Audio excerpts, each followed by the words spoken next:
यही किसी भयानक दुस्वप्न जैसा दिखता है। मुझे लगता है कोई गोली मारी गई है।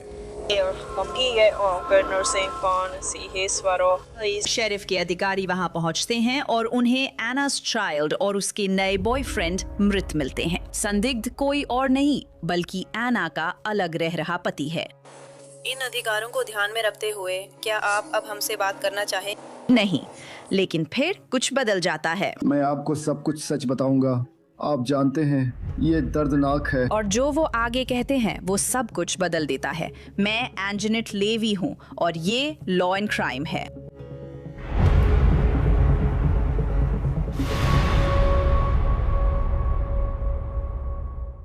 इस गंभीर मामले से पहले मैं आपको हमारे एक पार्टनर के बारे में बताना चाहती हूँ जिसकी वजह से हम ये केस ला पाते हैं। अपसाइड ऐप से आपको बाहर से मंगाए खाने, पेट्रोल और किराने जैसी रोजमर्रा की खरीदारी पर कैशबैक मिलता है। अपसाइड यूं काम करता है, फ्री ऐप डाउनलोड करें, लोकेशन पर ऑफर क्लेम करें और क्रेडिट कार्ड से पे करें। खरीदारी वेरीफाई करें जिससे आपको कैशबैक मिल सकता है। जैसे मुझे एक रात पिज्जा चाहिए तो मैं अपसाइड ऑफर्स देखूंगी। खर्च के बाद ऐप में पैसे आकर मैं उन्हें सीधे बैंक में ट्रांसफर कर सकती हूँ। अपसाइड के नियमित यूजर्स औसतन साल में $254 वापस कमा लेते हैं। इससे बेहतर नहीं मिल सकता। कैशबैक पाने के लिए डिस्क्रिप्शन के लिंक पर क्लिक करें या स्क्रीन के QR कोड को स्कैन करें और प्रोमो कोड क्राइम फिक्स इस्तेमाल करें जिससे पहली बार टैंक भरवाने पर हर गैलन पर 25 सेंट एक्स्ट्रा मिलेंगे। वॉशिंगटन राज्य में 2 परिवार शोक में हैं। वे एक प्यारी माँ और एक प्यारे पिता का शोक मना रहे हैं। उनकी जिंदगियां एक पल में छिन गईं। कानून प्रवर्तन एजेंसियों के अनुसार उन्हें गोली मारने वाला उनका पूर्व साथी था जो उन्हें छोड़ना नहीं चाहता था। एना चाइल्ड 46 साल की थीं और दुख की बात है कि उन्होंने मदद मांगी थी, यहाँ तक कि अदालत भी गईं और संरक्षण आदेश भी हासिल किया, लेकिन ये काफी नहीं था।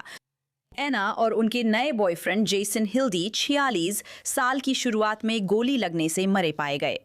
ये 24 मार्च 2026 था, शाम 7 बजे के कुछ ही बाद मेसन काउंटी में जब एक कॉल आई जिसने किसी भी पुलिस अधिकारी का एड्रेनलिन बढ़ा दिया होता। तीसरा टीम और 30 टीम लगता है किसी को गोली लगी है।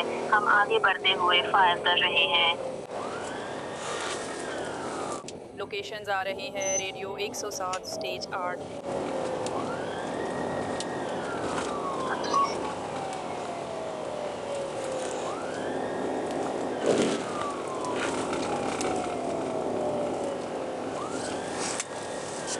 रेडियो और 107 हम सभी काउंटी और राज्य को जवाब देने बुला रहे हैं।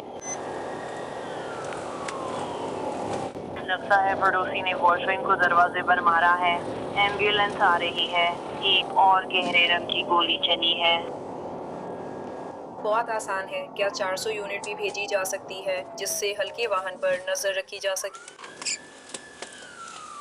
हम अपनी टाइमलाइन में आने वाले हैं। क्या आप सुन रहे हैं? अगर इलाके में कोई भी वाहन होने वाला हो तो बस हमें बता दें।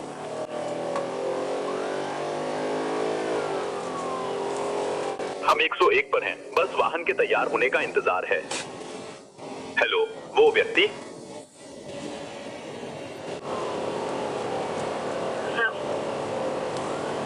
सफेद ट्रक में हमारे पास एक और है।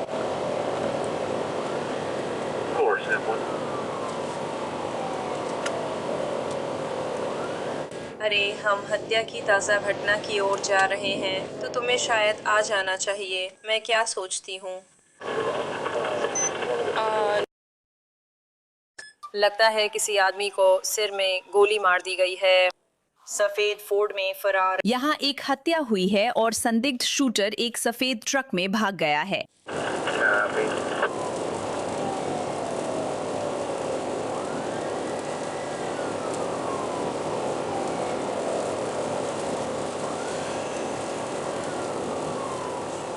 हाय चीफ, ये ग्वेन है। हाय, बस बता रही हूँ कि हम हाल ही में हुई हत्या की जगह जा रहे हैं। किसी के सिर में गोली लगी है और मौत हो गई है। मैं अभी तक मौके पे नहीं पहुंची हूँ तो मेरे पास ज़्यादा जानकारी नहीं है, लेकिन संदिग्ध एक सफ़ेद ट्रक में भाग गया है। संदिग्ध का नाम रॉबर्ट चाइल्ड है। पीड़ित जेसन है। घटना कमेहमेहा ड्राइव के पास हुई। हम वहाँ जा रहे हैं। सूचित कर रही हूँ। ये मेरी पहली कॉल है, तो अभी तक नहीं।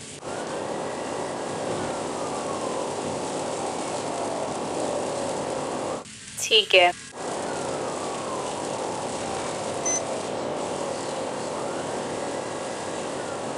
अभी जो सूचना देने वाले लोग मौके पर हैं, उनके मुताबिक पड़ोसी दौड़ कर आया और जिस आदमी को गोली लगी है उसके पास खड़ा है। हाँ, इसमें लिखा है कि उसका आधा सिर गायब।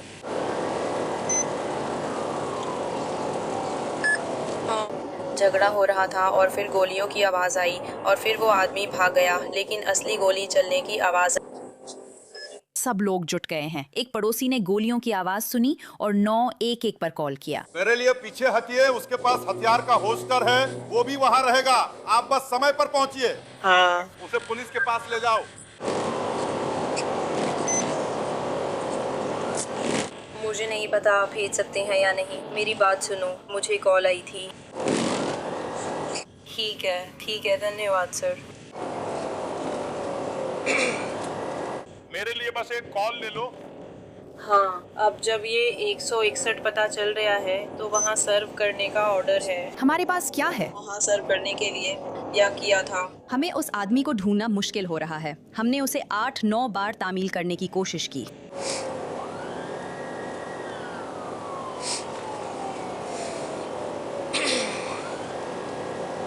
मेरे दिमाग में शायद एक प्लेट नंबर है। जब वहाँ पहुँचो, जो कम घातक विकल्प तुम्हें सबसे अच्छी तरह आता हो और जिसके साथ तुम सबसे सहज हो, वही ले लेना। ठीक है, जाओ रबिश ले आओ। ठीक है, यही पास में।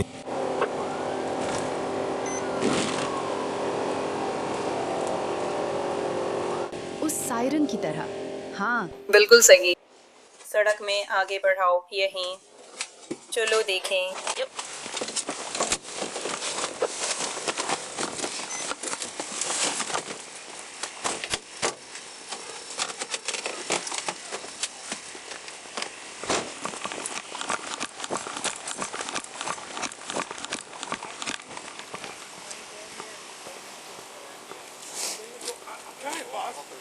यहीं उस दरवाजे में, यहीं पर वो मर चुका है। उन्हें काम करने दो, ठीक है? ठीक है, ठीक है। ठीक है, मैं ठीक हूँ। जिसकी भी ये कार है, हम इसे आगे बढ़ते हुए कोर्ट की तरह इस्तेमाल करेंगे ताकि हमें घर का बेहतर। मेरे साथ किसमें? नहीं, दूसरी कार। इसके पीछे जो कार है वह किसकी है? उसने वो कार ले ली। People here or where their roads come. हम इसका इस्तेमाल आगे बढ़ते हुए वोट के तौर पर करेंगे। अरे कृपया अंदर जाइए। क्या आपके पास दूसरी गाड़ी के लिए वो पोस्टर हैं?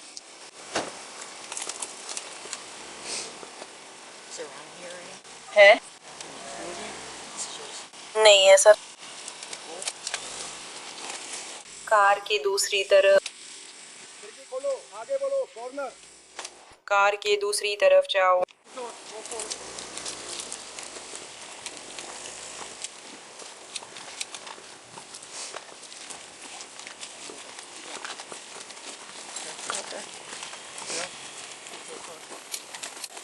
आ रहा हूँ।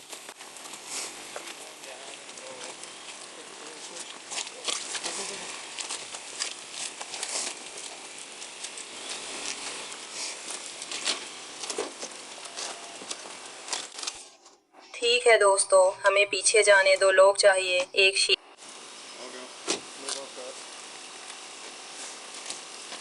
लीजिए सर। ठीक है, हम 2 लोगों को यही बाहर रखेंगे। उस गैराज पर नजर रखो। ट्रू, अगर आप बाहर रहना चाहें। स्टोन, क्या आप बाहर रहना चाहेंगे? ठीक है। आईवी, तुम्हारे पास है राइफल? हाँ। ठीक है। क्या तुम्हारे पास एक ढाल है? हाँ। मेरे पास तुम्हारे लिए एक है। क्या तुम मेरे लिए एक ढाल ला सकती? हाँ। तुम उसे डाउनलोड कर सकती हो और तुम्हारे पास हैंडगन। स्कॉट, क्या आप लोग सुरक्षित तरीके से पीछे की ओर जा सकते हैं? ठीक है। क्या आप दूसरी कार को भी क्लियर कर सकती हैं? क्या वो? ठीक है। दोनों आपने देखा पड़ोसी को हथकड़ी लगाई गई। फिर शेरिफ के अधिकारी उस घर गए जहां गोलियां चली थी। स्टोन, हम लोग आपके सामने आने वाले हैं। रेडियो टोन 7 पर हम घर क्लियर करने जा रहे हैं। अगर हो सके तो बस।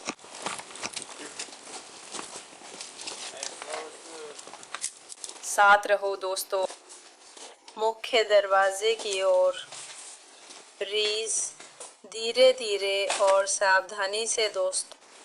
मेसन काउंटी शेरिफ कार्यालय, अगर आप अंदर हैं तो अपनी मौजूदगी बताइए।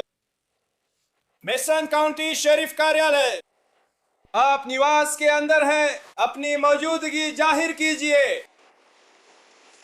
ठीक है, इसे बीच में रखो। लाइन बनाओ धीरे धीरे दोस्तों। दाईं ओर देखो, वहाँ दरवाजा है। बगल की दीवार पर अलमारी के दरवाजे हैं। क्या तुम पिस्तौल लेकर रहोगे जब मैं आगे जाऊं? हाँ, मेरे पास अभी तक नहीं है। माफ करना, मैं वापस जाऊंगा। यहाँ खींचो।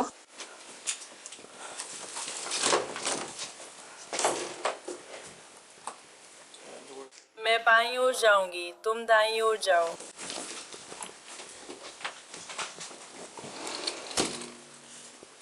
यहाँ अंदर सब क्लियर है। रिपोर्ट कर दो, बंद करो। सही है, बाहर निकलो। तो सही समय रिकॉर्डिंग। आईवी। हाँ बिल्कुल, बाईं ओर। हाँ, वो उस दरवाजे के पीछे है। वहाँ हॉलवे तक जाओ और आईवी और मैं दाईं ओर जाएंगे। शेरिफ विभाग, अंदर कोई है? अपनी मौजूदगी बताओ।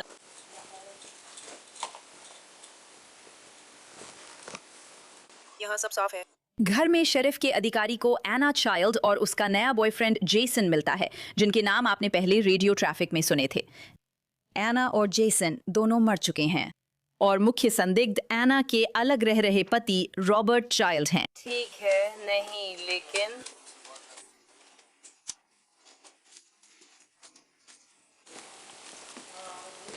बस नब्ज नहीं मिलेगी। काफी साफ है। मैंने किसी को घटनास्थल की घेराबंदी वाली टेप लगाने के लिए कहा है। मैंने किसी को घटनास्थल प्रवेश रजिस्टर शुरू करने के लिए भी कहा है। कोई फोटो ले रहा है। क्या मैं कुछ भूल रही हूँ? जासूस और चीफ को पता है। वो आ रहे हैं।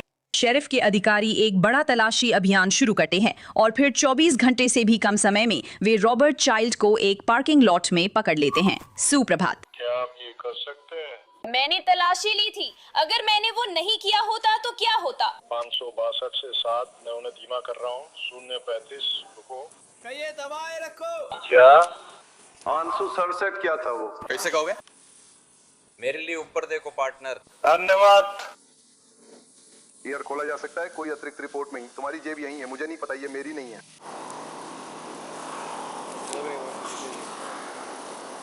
तुम्हारी जेब यहीं है? मुझे नहीं पता। ये मेरी नहीं है। रॉबर्ट चाइल्ड को हिरासत में लेकर और पुलिस की गाड़ी में बैठाने के बाद अब पुलिसकर्मी के लिए ये देखने का समय है कि क्या वो बात करने के मूड में है या नहीं।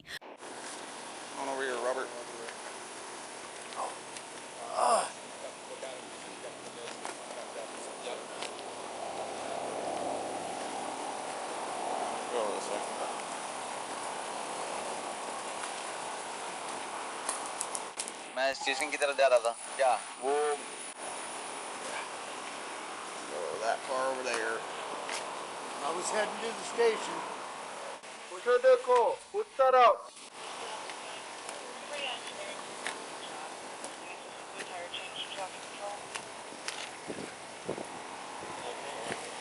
रास्ता उन्हें बता सकते हैं?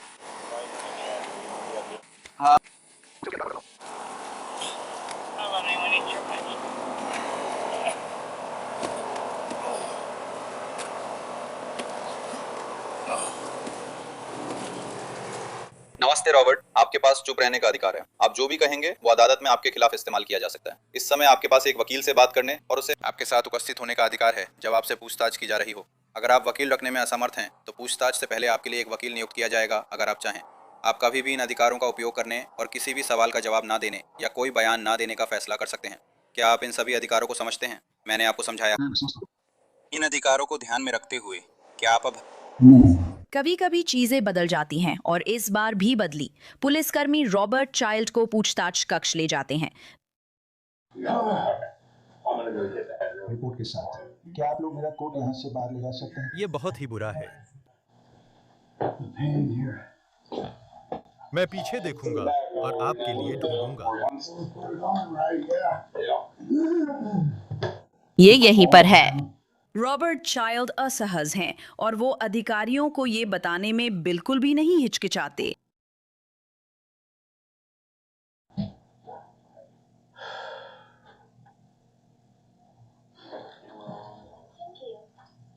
आप पर बोझ बनूं।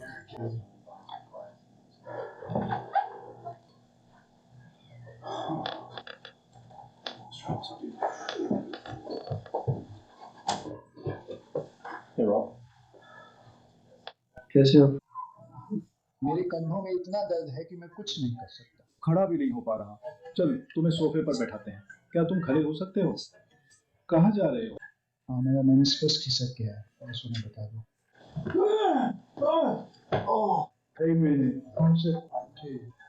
इसका कुछ साल पहले ऑपरेशन हुआ था। कुछ साल पहले मेनिस्कस का। मुझे ये अच्छा लगा। मैं 60 साल का हूँ। क्या आपके घुटने में भी मेनिस्कस ऑपरेशन हुआ था? नहीं, उसमें पूरा रिकंस्ट्रक्शन करना पड़ा था। वो तो बहुत मुश्किल होता है। नमस्ते। मुझे पता है कि यहाँ जो हुआ उसके लिए मैं सहानुभूति का हकदार नहीं हूँ, लेकिन वो आत्मरक्षा थी। खैर, हम इसी पर बात करेंगे। मुझे नहीं लगता बिना वजह ऐसा किया, है ना? मुझे नहीं पता कि मैं इससे कैसे बाहर निकल पाऊंगा। नहीं, मुझे अगले दिन तक पता नहीं था कि मैंने ऐसा किया, और मैं सोच रहा था ऐसा हुआ ही नहीं। मैं उसी की बात कर रहा हूँ। पहले पागल था, अब अपनी जिंदगी के लिए पागल हूँ। मैं उससे बहुत प्यार करता हूँ। तुम्हें वो टोपी अपनी सिर पर पहननी चाहिए ताकि तुम्हारे कंधे थोड़े ढीले हो जाएं। आखिरकार रॉबर्ट चाइल्ड ने बोलने का फैसला किया। मैं सिर्फ बताना चाहती थी कि तुम्हारा परिवार जानता है तुम सुरक्षित हो। मैंने यूटा में तुम्हारे बेटे जूनियर से बात की थी। हाँ, उसकी हालत ठीक नहीं है, लेकिन वह बहुत प्यारा बच्चा है। मुझे पता है। मैंने इस दिन के बारे में बहुत अच्छी बातें सुनी हैं, और फिर खैर, प्यारा बच्चा है, बहुत अच्छे से बात करता है, और हाँ, वो बहुत चिंतित था।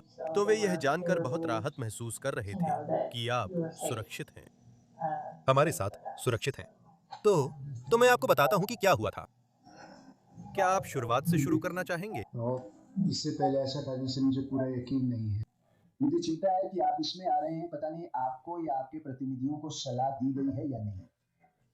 क्या आपने सलाह दी है? आप सलाह दे सकते हैं अपने डायरेक्टरी के अंदर, और हम सब यहाँ आपकी मदद करने के लिए हैं। हम चाहते हैं कि हम यह बातचीत जारी रखें और आपको सब कुछ समझाएं। मैं आपको सच बताऊंगा, चाहे वह कितना भी दर्दनाक क्यों ना हो। तो करीब 2024-2025 में अन्ना ने कंपनी के पैसे चुराने और पार्टी करने, नशा करने की शुरुआत कर दी थी। मैं नशा नहीं करता, मैं तो शराब भी नहीं पीता। तो पैसे गायब होने लगे। हमें 2 घाटे हुए। पहली बार 2025 में मैं वो अनुबंध पूरा नहीं कर पाया। उस अनुबंध को मैंने पैसे निकाल लिए। हमारे पास इसे पूरा करने के पैसे नहीं थे, और ये 2 घाटों में बदल गया। और शुरुआत में मुझे समझ नहीं आ रहा था कि क्या हो रहा है, लेकिन मुझे पता चला कि उसकी माँ ने उसे एमिट्रिप्टिलिन शुरू करने को कहा था। और फिर मैंने सोचा, मैंने रिसर्च करना शुरू कर दिया। सैकड़ों वीडियो देखे महिलाओं और पुरुषों के जो अपनी फैमिली, अपने पति, अपनी जॉब्स, सब कुछ खो देते हैं। मुझे इस दवा के बारे में कुछ भी नहीं पता था। किसी ने मुझसे सलाह नहीं ली थी, और मुझे लगता है उसकी माँ ने जानबूझकर ऐसा किया था। क्योंकि वो मुझसे नफरत करती है। बच्चा एना की एक कहानी सुनाता है। फ्रेड मेयर में उसने मुझे बताया कि वे उसे बिना काम किए पैसे कमाने का तरीका सिखा रही थीं। आपका मतलब राज्य से या फिर जो भी, जैसे फ्रेड मेयर से, उनसे? हाँ, बिना काम पर जाए वो पैसे पाना चाहती थी। तो वहां की लड़कियां, उसकी सहकर्मी, उन्होंने उसे ये करना सिखाया। सही है। वैसे मैंने इस पर ज्यादा ध्यान नहीं दिया क्योंकि मैं अपने काम में व्यस्त था। मैं बाहर ऑपरेशन संभाल रहा था। आप क्या करते हैं?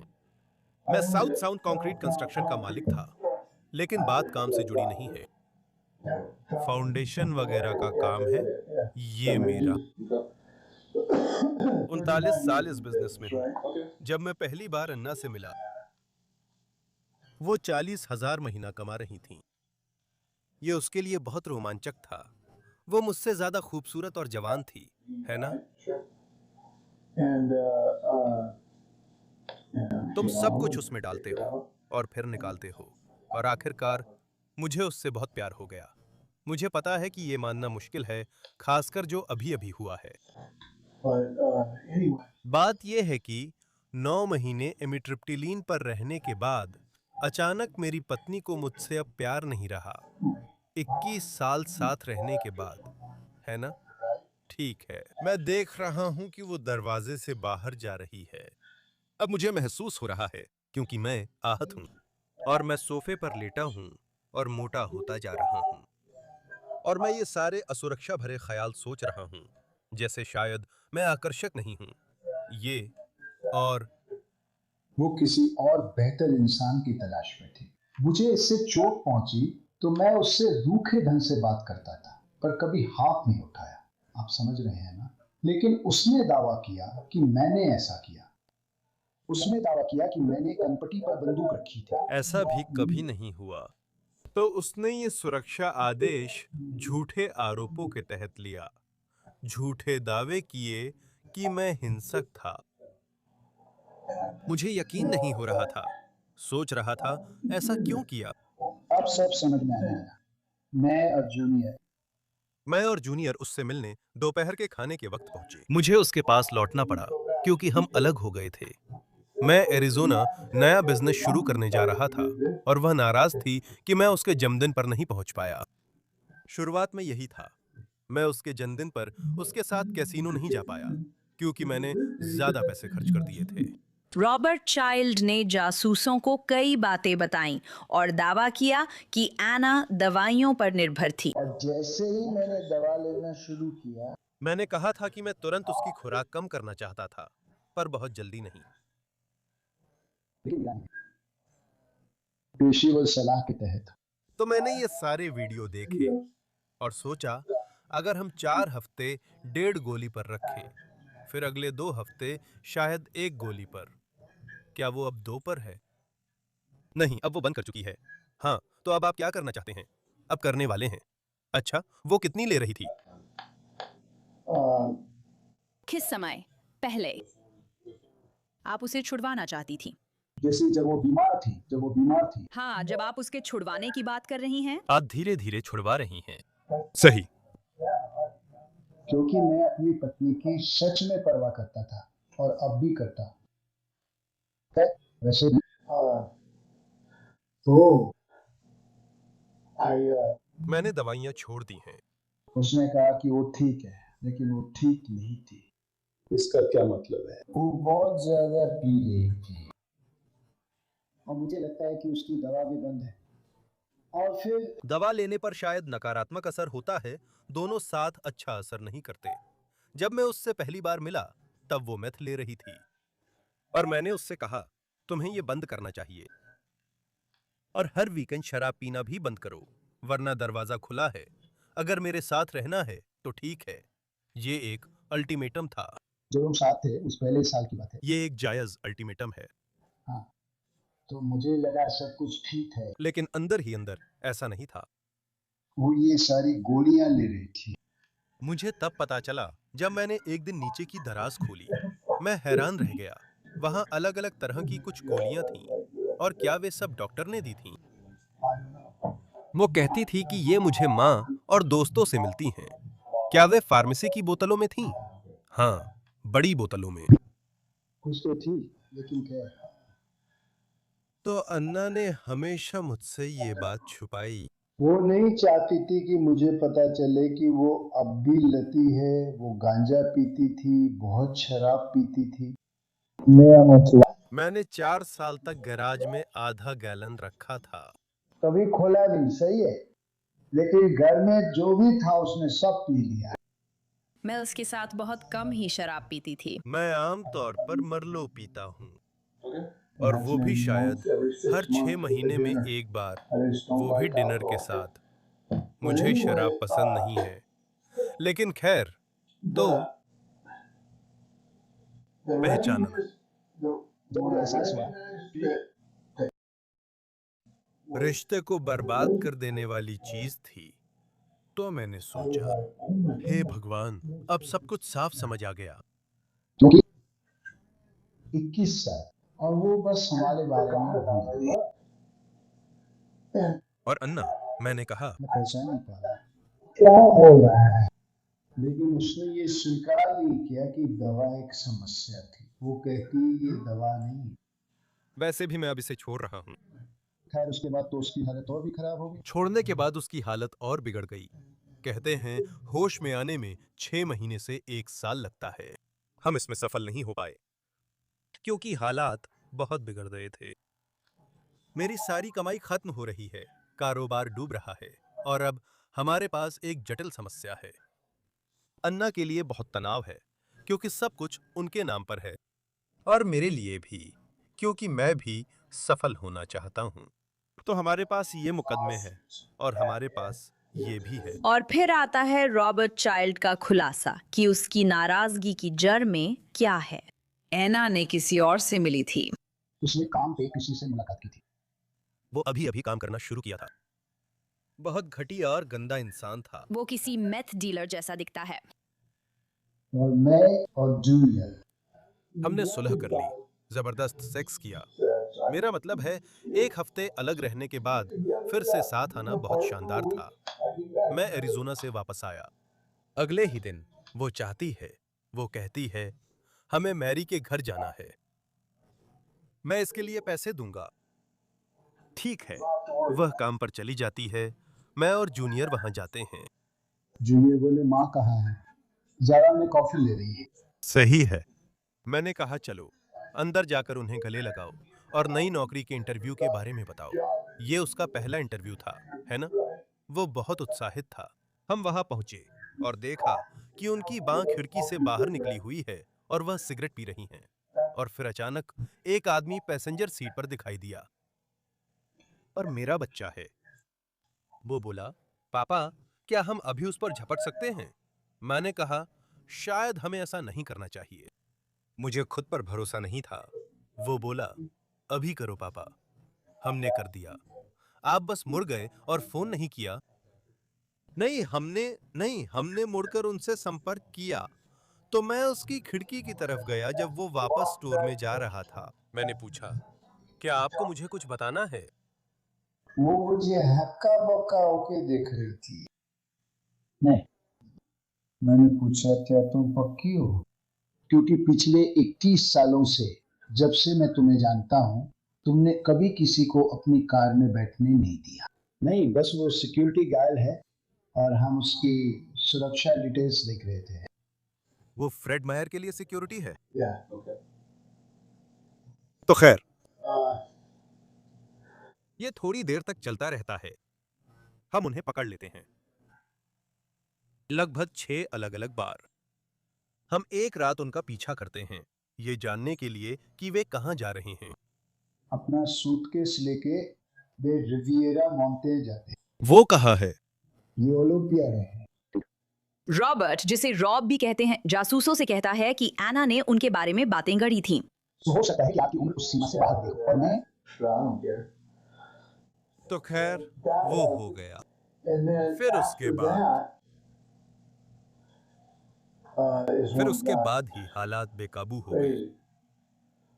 उसके बाद जब उसने सुरक्षा आदेश दायर किया, सारी वो झूठी बातें, और यहाँ तक कि मेरा किशोर बेटा भी वहां आया और जज से बोला, सुनिए, मैं नहीं चाहता कि मेरी माँ घर पर रहे।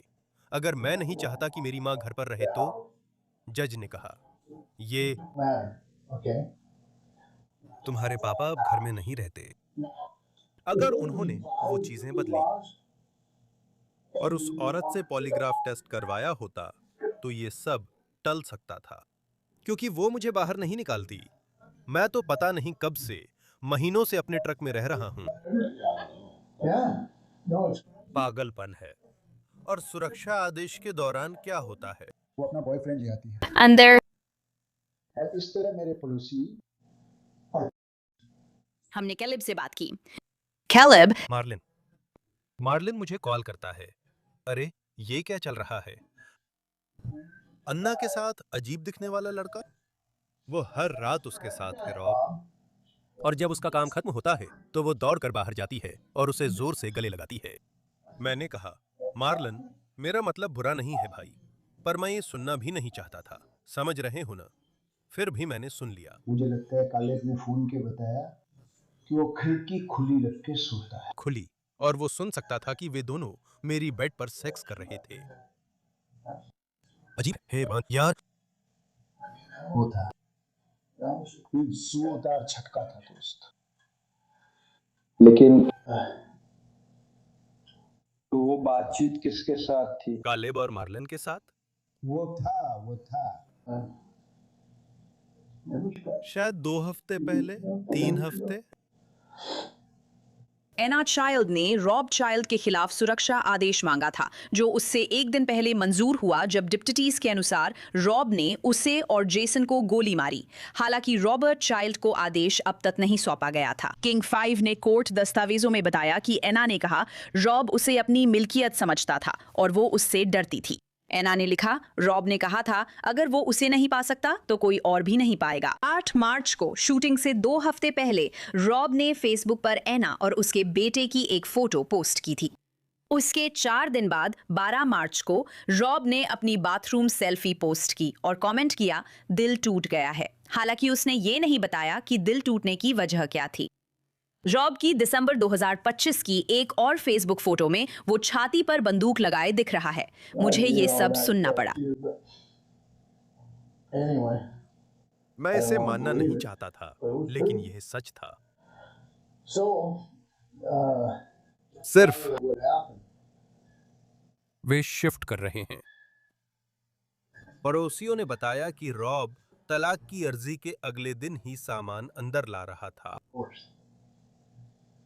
मुझे नहीं पता कि उसने सच में किया या नहीं, लेकिन मुझे पूरा यकीन है कि उसने किया। वो मुझे ये बताती है। और इसलिए वह ऊपर कूपर को वापस रखने के लिए भेजा, और जब वे वहां ऊपर ये कर रहे थे, अन्ना बाहर आती है और कहती है, हे, मैंने प्रोटेक्शन ऑर्डर वापस ले लिया। पापा से कहो कि वो आकर अपने बाकी फॉर्म्स और सामान ले लें। तो मैंने कर दिया, ठीक है, और मैं ऊपर आया और यहीं पर ये सब हुआ था। मैं ऊपर आया और वो बाहर है और वो कहती है, तुम यहाँ क्या कर रहे हो? मैंने कहा, हे भगवान, उन्होंने अभी अभी उन लोगों से कहा कि मैं आकर ये फॉर्म्स ले जाऊं। तो खैर, मैं घर के अंदर गया, मैंने दरवाजा खोला, वो अभी भी वहीं थी और मेरी शॉटगन वहां टिकी हुई थी। मैंने कहा, तुमने तो कहा था तुम्हें नहीं पता वो कहां है। मैं तो उसे ढूंढ रहा था। वो कहती है, हाँ, मैं जेसन को इसका इस्तेमाल करने दे रही हूँ। मैंने कहा, नहीं, बिल्कुल नहीं। उस पर मैंने $1100 खर्च किए। वो मेरी तरफ से है, तो मैं उसे पकड़ लेता हूँ, सही है? मैंने कहा, जेसन कहाँ है? वो यहाँ नहीं है, तुम्हें अभी जाना होगा। मैंने कहा, तुम्हें क्या हो गया यार? कल तुमने मुझसे कहा था, और मैं वहाँ शॉटगन के साथ खड़ा था, कल तुमने मुझसे कहा था कि मैं यहाँ आके अपना सामान ले सकता हूँ, और तुम्हें जाना चाहिए, ठीक है? मुख्य दरवाजा खुलता है। ऊपर जेसन अचानक सामने आ जाता है। बस ऐसे ही मुख्य दरवाजा। वह मुख्य दरवाजे से अंदर आ जाता है।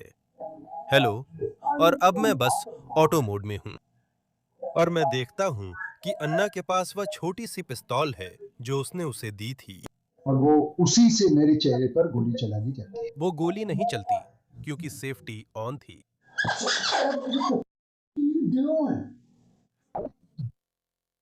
वो बंदूक लेने और चलाने की कोशिश करती है। Boom boom.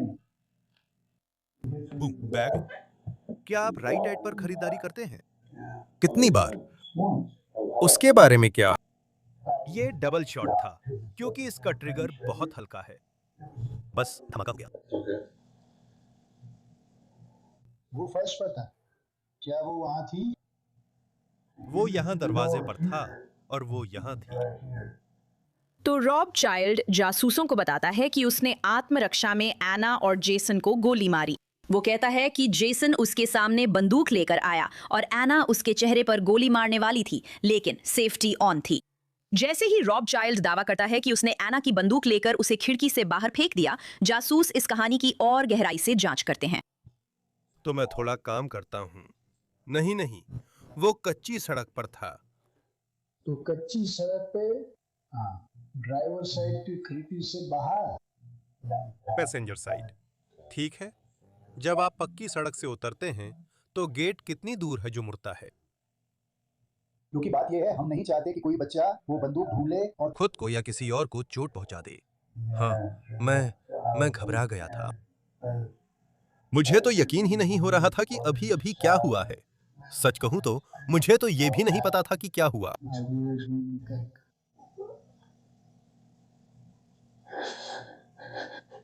आइए ध्यान दें, आपने अन्ना की बंदूक ली और कच्ची सड़क पर लौटते वक्त उसे खिड़की से बाहर फेंक दिया। जेसन का क्या? उसने कहा था कि उसके पास एक बंदूक है।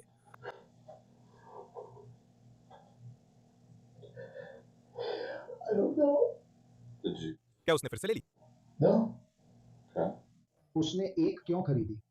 मैं वहां नहीं गया, नहीं, मुझे नहीं पता। तो बस आपको पता हो, मुझे इस मामले के बारे में ज्यादा कुछ नहीं पता, तो मैं आपके पास आ रहा हूं। अगर आप कहानी बता सकते हैं तो मैं ठीक हूँ, क्योंकि मैं चिंतित था कि उसके पास बंदूक थी और आप लोगों के पहुंचने से पहले पड़ोसियों में से एक घर के अंदर आ गया था। वो डरावना था। कौन था वो? तुम्हें बंदूक नहीं चुरानी थी।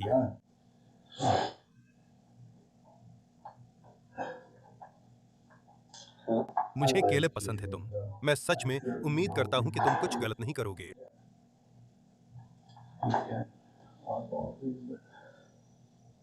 क्या तुमने देखा उसके पास किस तरह की बंदूक थी?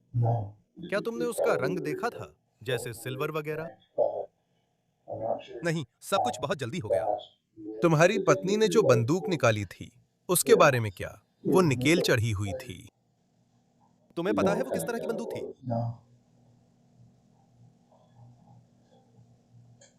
क्या वो छोटी थी? रिवॉल्वर थी या सेमी ऑटोमेटिक?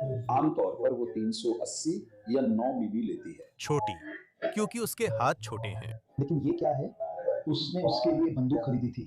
मैंने ये सुना था, मुझे ये भी नहीं पता था। जब तुमने गाड़ी चलाई, उसे संभाला और खिड़की से फेंका, तो साफ था इसमें मैगजीन थी। इसके बारे में नहीं था। रिवॉल्वर नहीं था। ये एक। लेकिन मैं सदमे में था। मुझे तो याद भी नहीं कि मैंने ये किया। ऐसा लगा जैसे मैं खुद के बाहर था या कुछ ऐसा। सब कुछ बहुत जल्दी हो गया। समझ रहे हो मैं क्या कहना चाहता हूँ? और मैं बस उस हालत में चला गया। जैसे आज कोई मुझे मार नहीं सकता। मुझे ऐसा लगा जैसे उन्होंने मुझे खत्म करने की योजना बनाई थी। क्योंकि वो मुझे वहां आकर अपना सामान लेने के लिए क्यों कहती, जब मैंने सुरक्षा आदेश हटा दिया था?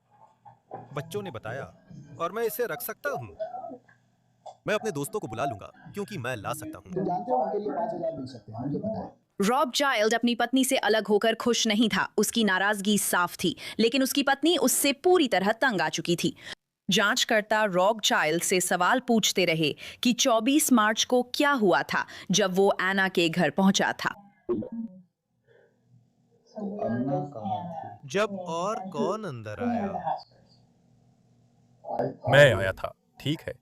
मैं सबसे पहले अंदर गया, वह मेरे पीछे थी वगैरह। लेकिन ठीक है, और फिर आपने कहा कि आपने जैसन को अंदर आते हुए देखा।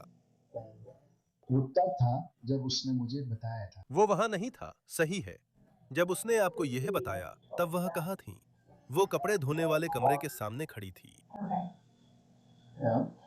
और फिर हाँ, उसने आपको बताया कि वो यहाँ नहीं है और तुम्हें जाना चाहिए। और फिर उसने कहा, खैर, उससे पहले उसने कहा कि वो जैसन को मेरी वो शॉटगन इस्तेमाल करने दे रही थी, लेकिन उसने मुझसे झूठ बोला और वो शॉटगन मेरी है। मैंने उसके लिए बहुत पैसे दिए थे और इसलिए वो मेरे हाथ में थी। मैंने उसे दीवार से उठाया था और उसमें पहले से 10 राउंड की क्लिप लगी थी और मैं वहां खड़ा था और वो कहती है, तुम्हें अभी के अभी यहाँ से दफा हो जाना होगा। मैंने पूछा जेसन कहाँ है और उसने कहा वो यहाँ नहीं है। I said, okay, whatever. So, उसका कौन सा हिस्सा? झूठ बोलना, प्रतिबंधात्मक आदेश, सुरक्षा आदेश और बॉयफ्रेंड को घर लाकर उसके साथ सोना शुरू करना। 3 दिन बाद ही जब उसने सुरक्षा आदेश लगाया अस्थायी रूप से तुम उसके साथ हो, सिर्फ 21 साल की शादी को बर्बाद करने के लिए। और मैं सोच रहा था, ये आदमी वो अंदर आता है बस बूम बूम। इसके बजाय तो मुझे बस समझने दो ताकि मैं इसे बेहतर तरीके से समझ सकूं। जब आप वहां पहुंचे, मैं मान रहा हूं कि आप अपनी ट्रक में थे। सही है, फॉर्म्स लोड करने के लिए है, लेकिन बॉक्स द हॉर्नेट, सही है, द फोर्ड। और फिर जब आप पहुंचे तो आपने गाड़ी कहां पार्क की? उसका ट्रक मेरी ड्राइववे में था। मुझे ऐसी गाड़ी लगानी पड़ी। यही मेरा अगला सवाल है। उसके पास अपनी गाड़ी है और वो खुद चलाता है? हाँ। वो कौन सी गाड़ी चलाता है? मुझे लगता है वो काली फोर्ड चलाता है जिसपे अस्थायी कागजी नंबर प्लेट है। फोर्ड ट्रक या कार या हाँ ट्रक, जैसे रेंजर या F150 या मुझे लगता है F150।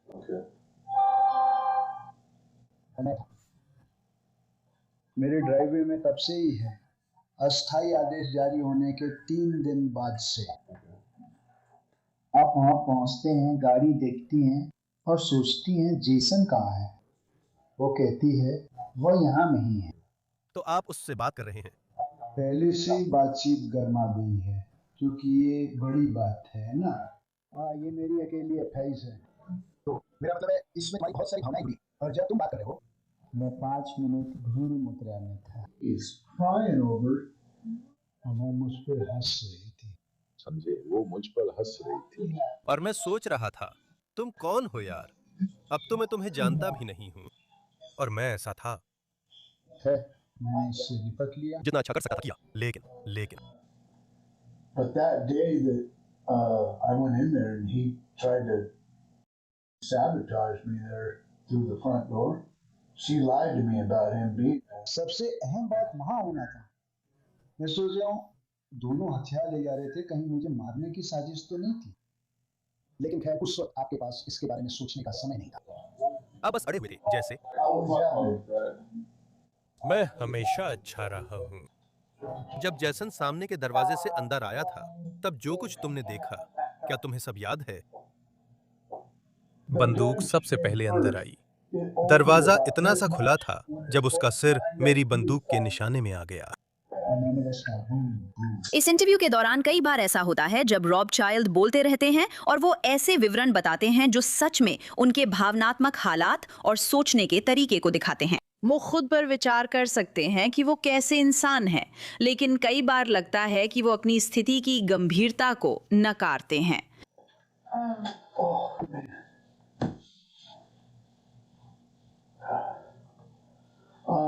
मुझे पेशाब की बदबू सहन नहीं होती। क्या मैं आज रात नहा सकता हूँ? हाँ। मैं बहुत थका हूँ। सच कहूँ तो अभी बात नहीं करनी चाहिए क्योंकि मैं गड़बड़ कर सकता हूँ। क्यों ना हम मिलें जब मैं ठीक से सो लूं। अभी हमारी सबसे बड़ी चिंता यही है कि कहीं जंगल में कोई हथियार तो नहीं पड़ा है ताकि कोई बच्चा उसे उठा न ले। और मेरी सेहत थी। मेरे साथ भी ऐसा ही हुआ। ये तो छोड़ ही दे, मैं पागल था।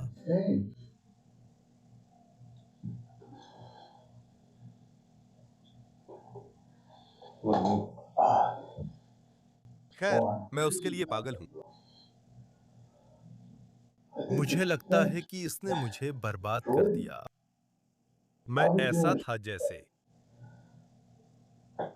जैसा कोई बच्चा करता है। जैसे जैसे मैं 8वीं कक्षा के बाद से भावनात्मक रूप से कभी बड़ा नहीं हुआ, क्योंकि और किसी भी दूसरी औरत का मुझ पर ऐसा असर कभी नहीं हुआ। ये बहुत ताकतवर था, ये बहुत ताकतवर चीज थी। और वह हमेशा कहती थी, कभी नहीं हनी। मैंने कहा, जब मैं मरूं तुम मुझे थामे रहना, जब मैं इस दुनिया से जाऊं तो मैं ऐसा महसूस करता हूं, डर लगता है या कुछ ऐसा। उसने कहा, मुझे नहीं पता। और फिर एक दिन वो उठती है और मुझसे नफरत करने लगती है। मैट। और कुछ बार ऐसा लगता है कि रॉब की कहानी बदल जाती है। तो कल रात तो आपने कहा था कि आप शॉटगन अपने साथ ले गए थे। नहीं, मुझे लगता है मैंने उसे ट्रक के ट्रंक में छोड़ दिया था। एक बार आपने कहा था कि उसे ट्रक से बाहर फेंका था। मैंने कहा था कि मुझे नींद चाहिए। मैंने वो छोटी पिस्तौल फेंक दी थी। ट्रक रुका हुआ था जब मैंने वो कमबख्त शॉटगन फेंकी। मैंने बस उसे फेंका और फिर अपना बैग उठा लिया। तुम्हारा बैग, उसमें 308 थी। वो एक राइफल केस में था। हाँ, मैं महंगी वाली रखता हूँ। हार्ड केस नहीं, सॉफ्ट वाला। जैसे रैपिंग, जैसे नायलॉन टाइप या जैसे लेदर या कुछ ऐसा, मुझे याद नहीं। उसमें असल में वो कैमो है। इसमें थोड़ा सा कैमो पैटर्न है। परफेक्ट। बॉन्ड को ढूंढना और भी आसान है। रॉबर्ट चाइल्ड पर सेंधमारी और 2 हत्या के आरोप हैं। वो ट्रायल का इंतजार करते जेल में है और $5 मिलियन की जमानत तय हुई है। आना के अंतिम संस्कार के लिए बने GoFundMe में उसके परिवार ने लिखा कि वो खुश मिजाज, मजेदार, मिलनसार, प्यार करने वाली माँ, बेटी, बहन और दोस्तों की प्यारी थीं। समुदाय उन्हें बहुत प्यार और सम्मान करता था। उनकी मुस्कान और हंसी बहुत ही संक्रामक थी और उन्होंने जिन जिन लोगों से भी मुलाकात की, उनकी जिंदगी में सच में बदलाव लाया। अन्ना जहां भी जाती थीं, वहां रोशनी और खुशियां भर देती थीं। उनके अचानक जाने से हमारे परिवार में गहरा खालीपन और दुख है। इस समय हम इस कठिन सच्चाई का सामना कर रहे हैं कि हमारे पास उनकी दाह संस्कार, जीवन का उत्सव मनाने के लिए सभा और कुछ छोटे मोटे कर्ज चुकाने के लिए पैसे नहीं हैं। एना के 2 बेटे और हमारा परिवार उनकी याद को उचित सम्मान देना चाहता है। जेसन 3 बच्चों के पिता थे। शोक सूचना में परिवार ने लिखा कि परिवार उनके लिए सब कुछ था, बेहद वफादार थे और अपनों की हिफाजत करने वाले थे और कारों, मोटरसाइकिलों के शौकीन थे। एना चाइल्ड ने मदद लेने की कोशिश की थी। जैसा कि मैंने बताया, उन्होंने वो संरक्षण आदेश भी हासिल किया था। घरेलू हिंसा पीड़ितों के लिए 24/7 मदद उपलब्ध है। 1-800-799 सेफ पर कॉल करें। क्राइम फिक्स का यह एपिसोड यहीं समाप्त होता है। मैं अंजनाथ लेवी हूँ। साथ देने के लिए धन्यवाद। अगली बार फिर मिलूंगी।